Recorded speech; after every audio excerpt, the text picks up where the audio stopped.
Oi gente, tudo bem? Sou o Jonathan Rego, sou da Homem de Sapato, marca especializada em calçados masculinos.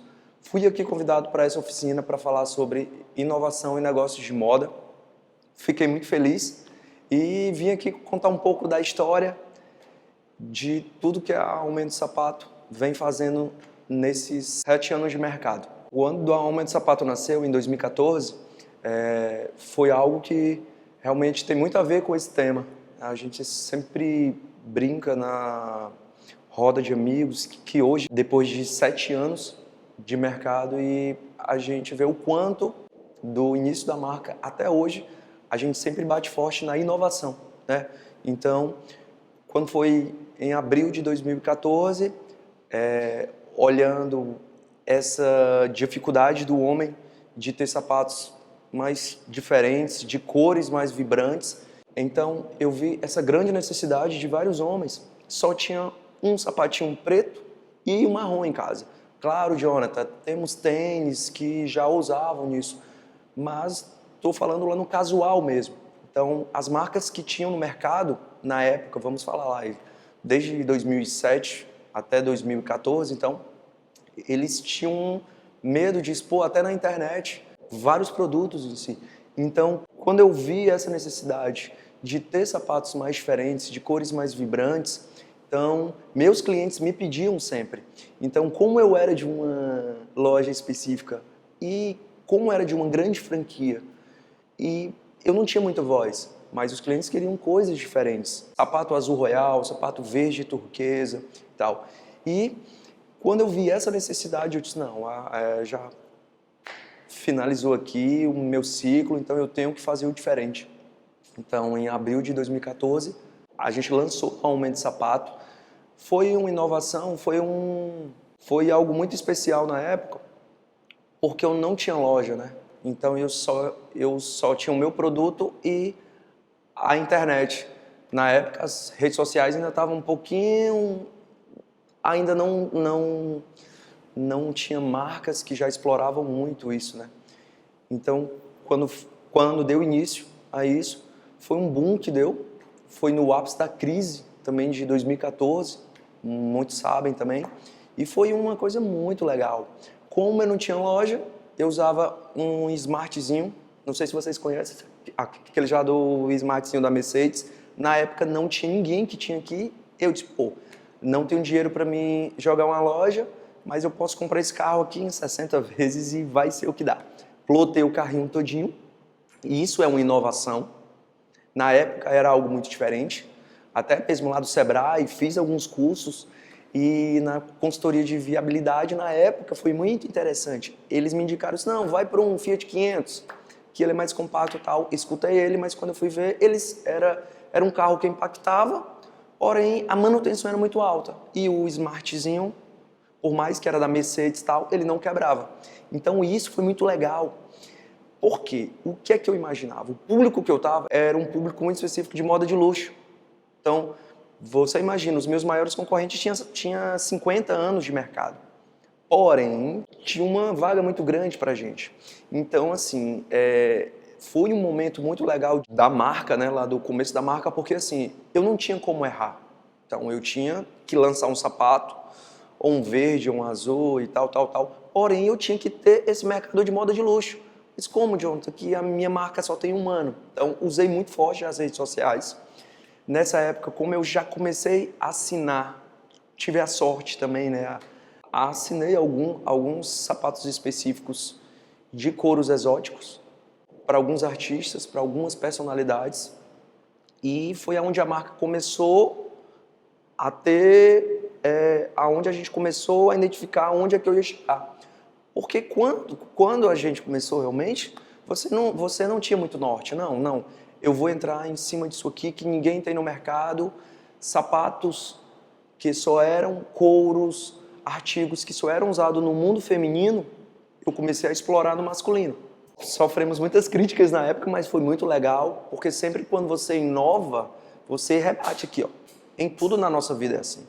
Então eu vi isso muito forte, mas eu acho que quando você tem um foco e quando você tem um sonho, nada interessa. Então, ficou muito bacana essa ideia do smart também, pô, eu não tenho uma loja, mas eu tenho um smart. Então, o cliente abria a porta da casa dele para mim, independente de classe ou não. Tinha até algumas entregas específicas que a gente até brinca nisso. Deu no ápice lá no Dia dos Namorados, era eu que fazia as entregas. Então, eu fazia os desenhos lá do sapato, as nossas fábricas eram em Franca, então vinha um sapato exclusivo pra gente. Então, a gente não tinha como. E a minha esposa ficava dentro do escritório que era na nossa casa. Então, os clientes que ainda queriam ir para calçar, eles iam lá na Maraponga, que na época era lá na Maraponga. E eu começava a fazer entregas, né? Então, isso era muito bacana. Por quê, Jonathan? De manhã eu ia fazer uma entrega em um bairro afastado, sei lá, bem longe. De tarde eu já ia para um bairro nobre. Então, eram públicos de todo jeito. Eu disse, meu Deus, o que é que está acontecendo com a internet? E na época, a entrega era muito grande lá nas redes sociais. Hoje não, hoje é a maior dificuldade de você ter que estar fazendo de tudo e sempre inovando também. Mas na época era muito louco o que aconteceu. Então, assim, eu não tinha tempo de olhar para o lado, para o meu concorrente. Eu não tinha concorrente. Até hoje a gente brinca, eu não tenho um concorrente. Para o meu produto eu não tenho. Foi muito bacana. A gente conseguiu, Jonathan, esse um ano foi de aprendizado demais. Até ver quem era o meu público-chave, quem eram os clientes que a gente ia conseguir atingir com isso. Mas foi muito gostoso. Então, quando foi no final de 2014, a gente lançou a nossa primeira loja. Então, essa loja até hoje ainda está guardada aqui na memória, só tinha 28 metros quadrados. Era quase centro, né? Então, ali, para quem conhece aqui no Ceará, continuação da Pinto Madeira, atravessou a Carlos Vasconcelos, já era Torres Câmara. Opa! Se fosse lá na Pinto Madeira, não era no bairro Aldeota, mas tinha que ser na Aldeota. Aí, quando ele virou, e novamente a inovação como, Jonathan?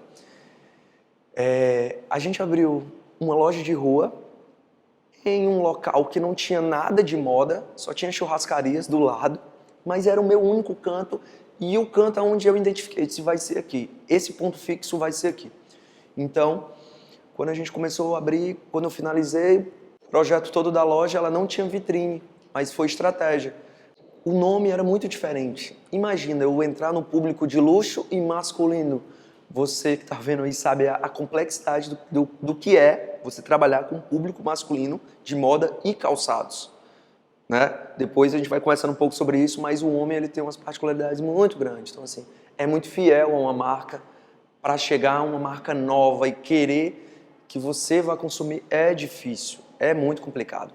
Então, a gente fez uma loja sem vitrine, foi a estratégia, e olha a inovação. A gente até, hoje em dia, a gente até brinca disso também. Eu não tinha vendedor, era eu, minha esposa, que era namorada na época, ficava no caixa, e só era nós dois. E eu imaginei o quê? Pô, é uma marca nova. Eu abri agora um ponto físico, que enquanto eu era online, eu ficava me comunicando em todo o Brasil, a gente lançava, certo, coisas diferentes, exclusivas em si, e eu tive a sacada de colocar um segurança de terno e gravata. Jonathan, por que disso? Um segurança de terno e gravata na porta. Para que, Jonathan? Para que um segurança na porta? A marca não era conhecida, as pessoas saíam das churrascarias, restaurantes, que era de público A, passavam em frente, eles iam ver uma marca, se eu tivesse uma vitrine escancarando meu produto, ia ser mais um produto. Iam só achar estranho por uma marca ou uma loja ali. Porém, esse foi o grande diferencial. E vários clientes falavam, pô, eu estava passando aqui na frente, eu vi homem de sapato e um segurança na porta. Tem uma das imagens aqui da gente, essa loja e o Smart na frente. Então, essa era o ponto. Então, isso começou em 2014, finalzinho de 2014. No meio de 2015, a marca já era bem forte nesse segmento de sapatos exclusivos e diferentes. E a gente expandiu essa loja, né? E quando foi um ano depois, estávamos finalizando todo o projeto de franquia. Porém, também um dos pontos de inovação que fizemos foi justamente sobre esse. Eu não queria uma franquia por uma franquia normal. Então, assim, eu tinha um trauma muito grande. Como eu era funcionário de uma franquia, eu via só gargalos de coisas que não rodava, que não funcionava, sobre suporte, sobre padrão, né? Aí isso sobre franquias, aí já vai entrar no outro bloco que é muito legal, que é onde bate muito na inovação que foi, saiu de um medo, de uma marca nova que só tinha 1 ano e meio, assediada. Eu nem digo muito assediada, era uma coisa louca. Você imagina você com uma marca de 1 ano e meio, mais ou menos, vindo 200 pessoas querendo expandir franquia e tal. Só que eu tinha medo. Então, e de lojas próprias do meu segmento não rolava. Até se você puxar um mercado hoje, ou fica lá no Sudeste, ou fica só do Nordeste de lojas próprias. Então, não rola. Nesse mercado de luxo, certo? Hoje, mais do que nunca, é forte franquias. Inclusive, no próximo bloco, eu vou explicar um pouquinho qual o grande diferencial da Homem de Sapato nessa inovação no ramo de franquias de moda, de luxo principalmente.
Então, essa virada de chave para a franquia, que agora eu vou explicar como é que foi esse processo, que para mim foi um dos mais importantes da marca, sair de uma pessoa que eu tinha um trauma de franquia.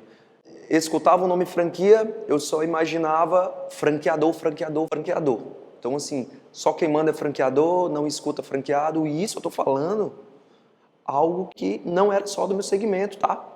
A gente fez um estudo mais aprofundado, tudo sobre franquias, de qual é o tempo médio de troca de franqueados antigos, e eu tive que estudar toda essa case. E quando eu resolvi formatar a minha circular de ofertas, que não existia no mercado. Então, na época foi bem louco, porque assim, eu tinha muitos candidatos à franquia, porém eu não queria. Pessoas, inclusive próximas, clientes, tal, disse, você tem que pensar em expandir, você tem que pensar em expandir. E eu sempre falava assim, não existe ninguém mais emocionado, né, e com mais empolgação em abrir lojas do que eu, porém eu não quero franquia, eu não gosto. A experiência que eu tive de 12 anos no mercado, mesmo sendo funcionário, eu sentia na pele os gargalos do franqueado. Mas eu não sentia só como franqueado, eu sentia como vendedor, eu sentia como gerente, eu sentia como staff geral. Então, fui indicado por uma empresa para formatar, porém a formatação era muito comum. Não sei se vocês conhecem, claro que muitos que estão me escutando sabem como é que funciona a franquia. Franquia, royalties é em compra, maioria, moda principalmente. Estou falando em marcas geral, mundo, tá? Mundo. Só um parênteses. Alguns países já estão mudando isso, inclusive no Brasil. Coincidência ou não, de 2 anos para cá já estão mudando. Então, como foi no final de 2016 para 2017, eu me destravei disso. Eu digo, gente, eu não tenho mais o que fazer. Ou vai ser filial, que eu não queria, porque não tem como ter suporte, ou vai ser franquia. Mas se for franquia com uma condição, eu só vou abrir 3, tá? A empresa que estava cuidando disso pirou, né? Ficou louco. Pô, só 3, tem tanta gente querendo, tem vários candidatos em todo o Brasil para abrir. Eu disse, calma, eu sei onde eu quero chegar. Então, assim, para mim não é Para mim, o dinheiro é consequência. Então, assim, eu sei onde eu quero chegar com a minha marca. Então, qual foi o projeto? Aonde foi a virada de chave diferente que eu vejo hoje no mercado e cada vez mais? Eu tive os meus pés no chão e o que foi que eu pensei? Vamos abrir 3 franquias só. 3 franquias. Então, qual era o projeto? Passar 2 anos validando erros, acertos, erros, acertos, erros, acertos. Então, assim, qual foi a chave de diferenciação da franquia da Homem de Sapato? E até hoje no mercado ela se torna uma case. E hoje uma das mais valorizadas. Os meus royalties era 0 em compra. Por quê, Jonathan? Eu era obrigado a comprar. Só Deus sabe quando eu ia vender. Então as marcas ficavam nisso. Quando os royalties em compra, você já tem que pagar sem saber se vai vender. Então, você tinha 70% franqueador e 30% franqueado. Franqueado faz o beabá e tem que obedecer, senão sai se você não fizer compra de X mês e tal. Inclusive campanhas, que foi o grande gargalo de onde eu passei. Quando eu mudei isso, eu não fui aprovado para entrar na BF, né? Isso eu acho que é muito bacana falar. Por quê, Jonathan? Não foi por outra coisa. Para mim entrar na associação, eu tinha que seguir o beabá.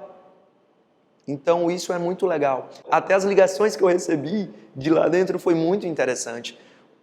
Uma vez eu estava inaugurando a loja de Salvador, que foi no final do ano. Eu inaugurei 2017, voltando no tempo, 2017 em maio, João Pessoa, outubro, Salvador, e no final do ano lá do Piauí.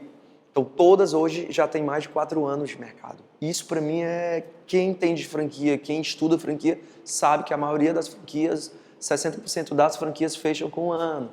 Então, mudança de franqueado. Todas as minhas franquias, que são 8, em 8 estados diferentes, eu não mudei de franqueado. Então, assim, mas qual a grande diferença desses royalties ser final? Ser no bruto, eu ganho no teu sucesso. Se tu não vender, eu não ganho. Então esse é o grande diferencial. Jonathan, mas isso é loucura. Como é que tu vai organizar isso? Como é que tu vai ter um suporte? Então eu com 3 franquias, olha que loucura. Eu com 3 franquias, o meu custo da franqueadora, que aí eu quis fazer realmente as coisas certas. O investimento que eu fiz foi até maior do que se eu pegasse algo pronto, uma empresa para vender. Nem a empresa que vende todas as maiores franquias eu quis na época. Até o investimento era menor, mas eu quis formatar. Jonathan, essa tua formatação inicial foi a 100%? Não, até hoje eu ainda venho alterando a circular de ofertas, que é a COF, de franquias. Até porque todo dia está nascendo, todo dia você tem que se inovar. Não tem como.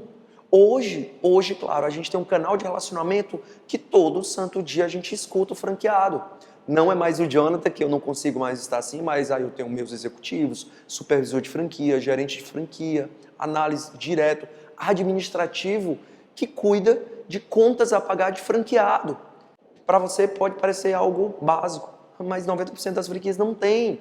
Fornecedor se vira, com franqueado acabou. Processo de compra passa por nós. Só que qual o grande diferencial nisso? O meu produto não é vestuário.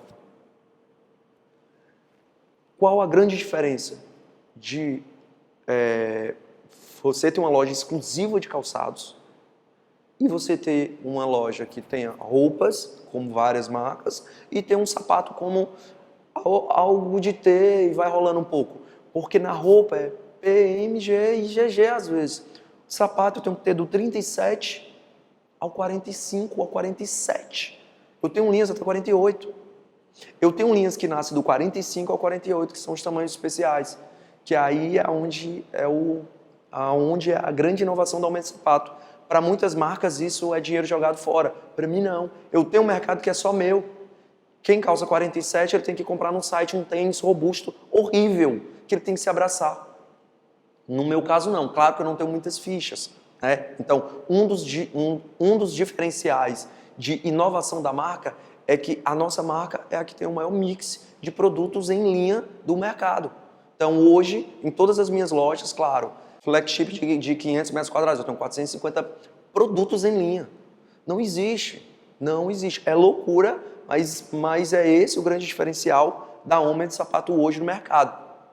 Então, quando você vira uma ficha dessa, a marca tem 450 sapatos de linha, o franqueado fica pirado. louco para querer comprar tudo, mas aí tá a diferença. A compra vem para a franqueadora, o supervisor analisa direitinho e fala assim, não. Ao invés de 500 pares, vamos comprar 250? Espera esses 2 meses para a gente jogar os outros 250. Por quê? Porque tem responsabilidade com o dinheiro do cara que está investindo lá, certo? Então, essa é a diferença. A maioria das franquias não fazem isso. Até hoje, 90% das grandes franquias é em compra. Até onde vão parar com isso? Então, o que foi que o grande diferencial que aconteceu hoje? Veio a pandemia. Quando veio a pandemia, aí vieram olhar para a Homem de Sapato hoje, reconhecer que merece estar lá na BF. Então, assim, por quê? É parceria, não adianta. Eu tenho uma marca, eu tenho um cara que um sonho dele é ter a marca na praça. Claro que tem franqueados e franqueados, mas quando você identifica e quando você mostra para o franqueado que você não está ganhando em compra, tem algo muito importante também isso. Além do ganho de royalties em compra, tem o embutido, que aí são os royalties direto com o fornecedor. Que um sapato, exemplo sempre que eu dou, né, específico disso. Sapato é R$120, loja tem que vender 400, R$450. Mas esse de R$120, ele não é 120, ele vai para 140, porque tem uns royalties embutidos lá. Ó. Eu sei que eu tô falando aqui, eu vou receber umas pancadas aqui de franqueadores. Mas é verdade.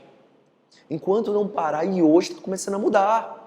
Hoje já tem várias marcas que estão nascendo com essa nova formatação, certo? Se não parar, é parceria, 50-50, franqueado-franqueador. Se tu não for bem, gente, tem franqueadoras também que o gap é só de mudança de franqueado. Aí tem taxa de franquia, tem isso tudo. Então, na minha marca não. A minha marca não é quantidade, é qualidade. Então, hoje em linha, eu tenho quase 30 circular de ofertas assinadas. Pergunta quantas eu vou abrir ano que vem? 8 franquias apenas. Então, assim, é escolha, é perfil, é olhar, ver se ele vai ter o DNA da marca. Jonathan, mas se for um investidor, o sócio operador tem que estar dentro. Ele tem que estar conhecendo a marca, o que é o DNA da marca, os princípios morais. E, inclusive, no final de 2020, finalizamos um sistema novo que é totalmente diferente de tudo que tem no mercado e foi algo bem inovador. É um sistema que a gente criou que não só ele reúne toda a equipe geral da HS, desde gerente frente de loja, desde um segurança, desde alguém que cuida do café, eles têm voz nesse sistema. Então eles conseguem opinar, dar sugestões, tem ranking de sugestões que quando vão ser aprovadas, só que isso é tudo online, é tudo rápido. E sabe quem responde isso? O Jonathan. Eu não abro mão. E tudo vem pra gente, tudo a gente reúne, escuta cada colaborador de Manaus, o cara que está escutando alguém que está falando lá, o cliente, a gente tem que escutar. Então reúne isso tudo, então isso ficou muito bacana, porque agora mais do que nunca a gente não só está dando voz ao franqueado, como cada colaborador ele ajuda nessa construção de marca. E inclusive teve 2 produtos recentemente que eu lancei há uns 12 dias atrás, que foram só 16 unidades.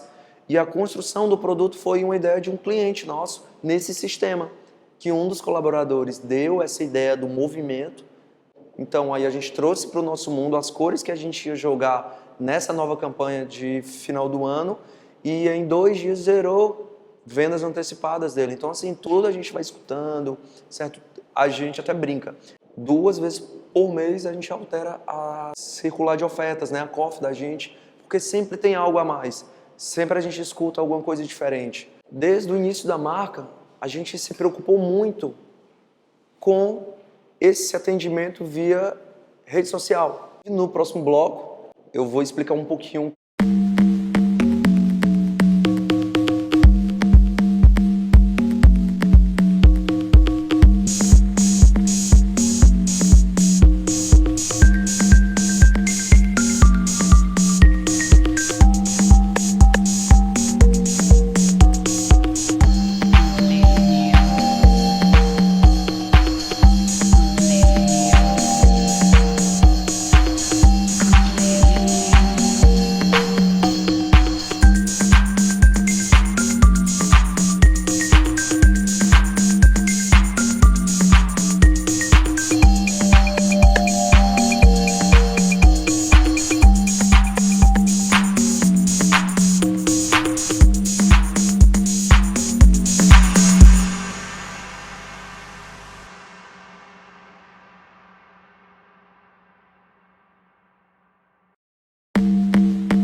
desde o início da marca, a gente se preocupou muito com esse atendimento via rede social. Mas para mim era tão importante isso, eu estou falando em começo de 2014. Eu tinha um consultor exclusivo para rede social. Ele não atendia frente de loja. E aí até hoje eu vejo marcas até próximas, nossa, que sempre coloca um gerente para atender, coloca quando tem tempo o dono atende. Algumas pessoas de venda que não está na vez de frente de loja vai lá e faz esse atendimento. Então, para a gente lá no começo, isso foi uma inovação muito forte. Eu tinha quatro consultores de frente de loja, mas eu tinha um exclusivo social selling.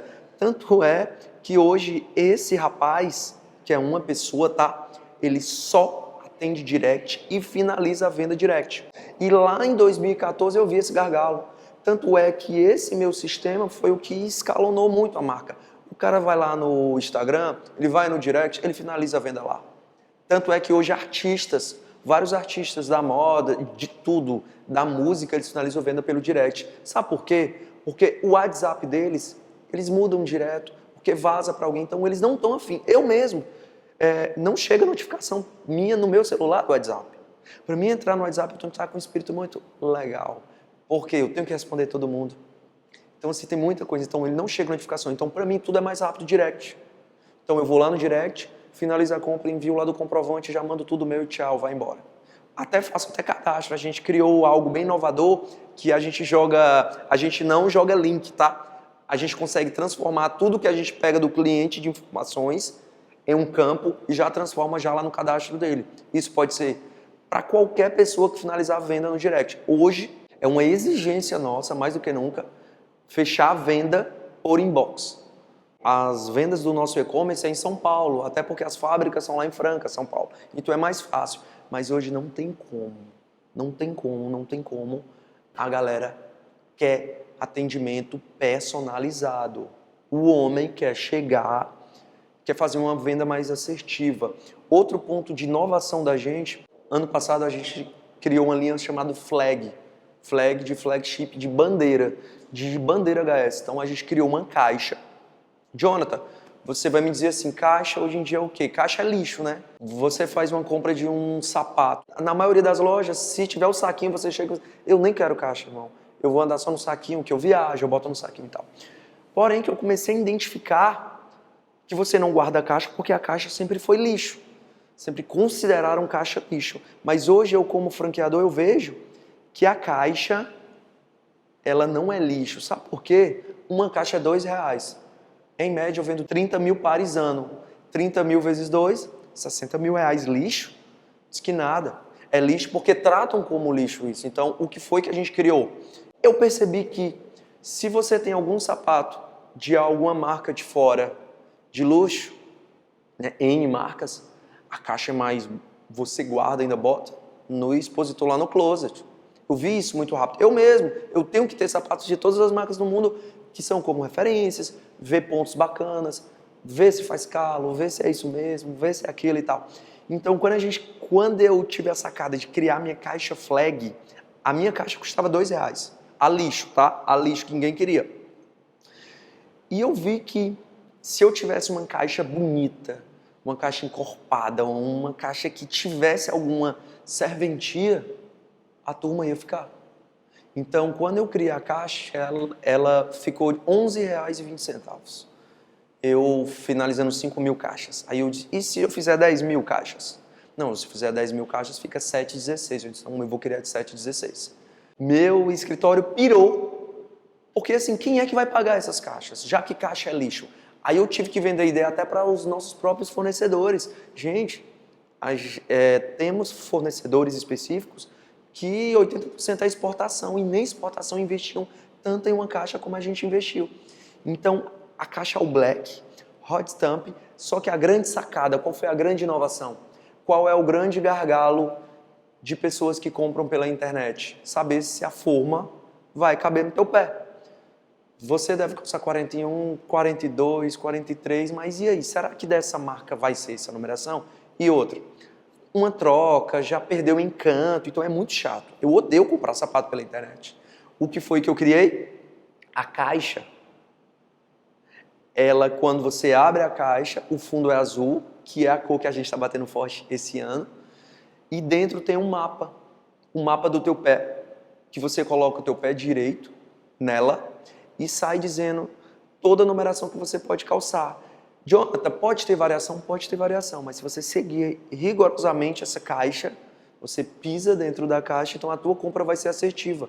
A compra assertiva não só de comprar de aumento de sapato, esquece, online no mundo inteiro. Então isso ficou muito forte, muito forte. Então quando a gente vendeu uma caixa bonita, que dá para você guardar tudo dentro. Então de 7,16, e Jonathan, quem pagou? O cliente final pagou. Isso foi no produto. Então isso girou muito, foi muito bacana. Hoje, Jonathan, nós não jogamos em todas as linhas. A gente selecionou algumas linhas que entrou essa bandeira flag. Então essa linha ficou um pouco mais valorizada. Não era a linha mais cara, mas era a linha flag porque tinha essa identidade. Sapatos com particularidade de forma diferente, já que 80% de nossos fornecedores eles mais exportam. Então as formas variam muito. Então isso foi muito legal, ajudou bastante o mercado.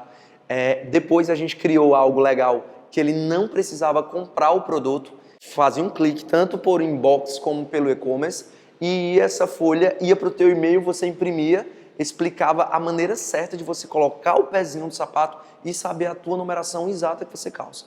Então isso foi muito bacana.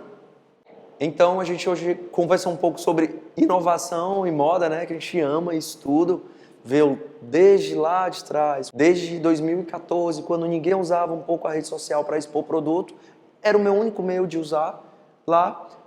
Depois com a entrada da marca com sapatos diferentes, couros e artigos usados antigamente só em produtos femininos, a gente trouxe para o nosso mundo.